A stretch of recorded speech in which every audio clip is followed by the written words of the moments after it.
पाकिस्तान जिंदाबाद। मुआजिज दोस्तों, आज हम एक ऐसी दिलचस्प और जबरदस्त हकीकत पर बात करेंगे जिसका ताल्लुक दो मशहूर लड़ाका तैयारों से है जिनके नाम दुनिया भर में मशहूर हैं। एक तरफ है फ्रांस का तैयार करदा राफेल जो भारत के पास है, और दूसरी तरफ है पाकिस्तान और चीन का फखर JF-17 थंडर।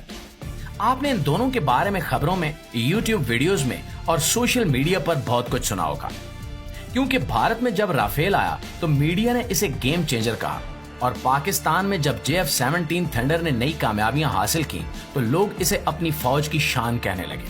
लेकिन सवाल यह है कि ये दोनों तैयारे कितने ताकतवर हैं, कौन सा तैयारा ज्यादा अच्छा है, अगर दोनों का आमने सामने मुकाबला हो जाए तो कौन जीतेगा, और सबसे अहम बात, इन तैयारों का अपने अपने मुल्क की हिफाजत में किरदार क्या है। तो आज की इस तफसीली वीडियो में हम इन तैयारों की तारीख, ताकत, कमजोरी, हथियार, रफ्तार, कीमत और यहाँ तक कि इनके राजों तक पहुँचने की कोशिश करेंगे।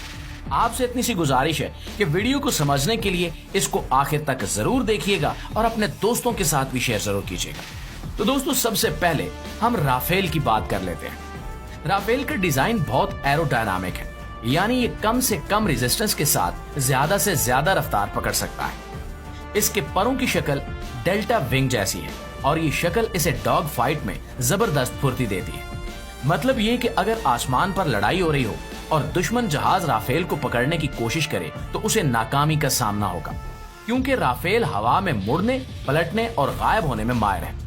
राफेल का साइज दरमियाना है, न बहुत बड़ा न बहुत छोटा, और ये तकरीबन हर किस्म के मिशन के लिए मौजू है।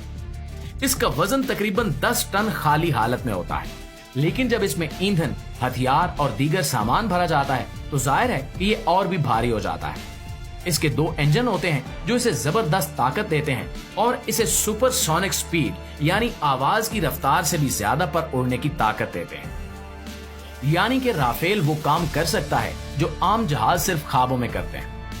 राफेल की नोज यानी सामने वाली नोक थोड़ी नीचे की तरफ झुकी होती है, और ये छोटी सी बात बहुत बड़ा फर्क डालती है।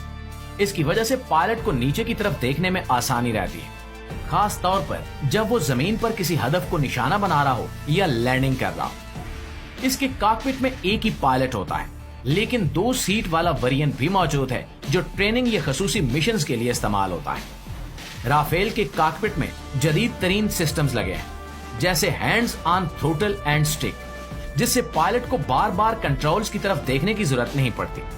इसमें हेड्स अप डिस्प्ले यानी HUD भी लगा होता है, जो पायलट को जरूरी मालूमात उसकी आंखों के सामने दिखाता है ताकि उसे नीचे देखने की जरूरत ही न पड़े।